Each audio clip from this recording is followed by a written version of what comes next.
A man on the plane suddenly heard a beeping sound. He asked the woman if it was coming from her bag. The woman opened her laptop in confusion, but it suddenly exploded, blowing a hole right through the plane. The plane began to plummet rapidly. In the end, only the man and the woman sitting next to him survived. But strangely enough, the military announced that there were no survivors. Upon receiving the call, Lena rushed to the airport. The scene was crowded with the victims' families. At that moment, a man named Charlie approached to comfort her, saying his younger brother had also been on that flight. He urged Lena to face reality bravely. Soon, the airport announced the results of the search, but Lena still couldn't accept it, until one day, 3 years later, Lena happened to see a TV report showing her deceased husband appearing on the streets during a riot. Although she could only see his back, Lena recognized her husband at a glance. Lena had no choice but to travel alone to that location in search of Nick. She enlisted the help of her friend Morrow, whose ex-wife was also among the passengers. Morrow used his connections to obtain the entire video footage. Lena's husband's face wasn't captured, but a familiar face was Charlie, the man who had comforted her at the airport. Charlie appeared to be protecting Nick, and he was holding a gun. Lena looked up Charlie's information and discovered that his brother wasn't even on the passenger list.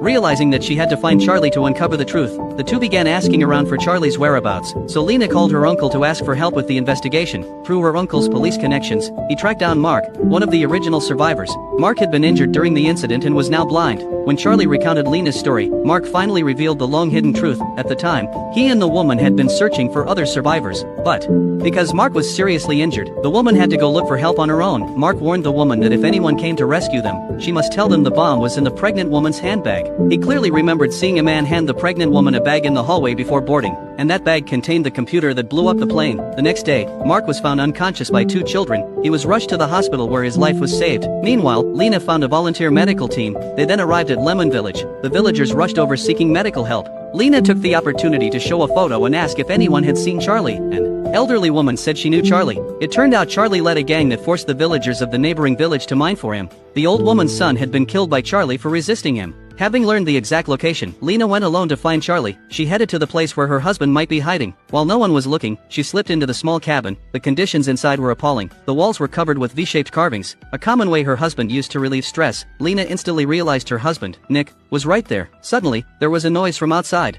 It was Charlie coming in. "What have you done with my husband?" Charlie threatened her to mind her own business. Lena fired a shot directly at his leg. Charlie panicked instantly. While explaining, he bandaged his own wound. He admitted that Nick was still alive but refused to reveal his exact location. He also urged her to leave immediately. Charlie saw his men standing by the window and immediately stood up to create a commotion.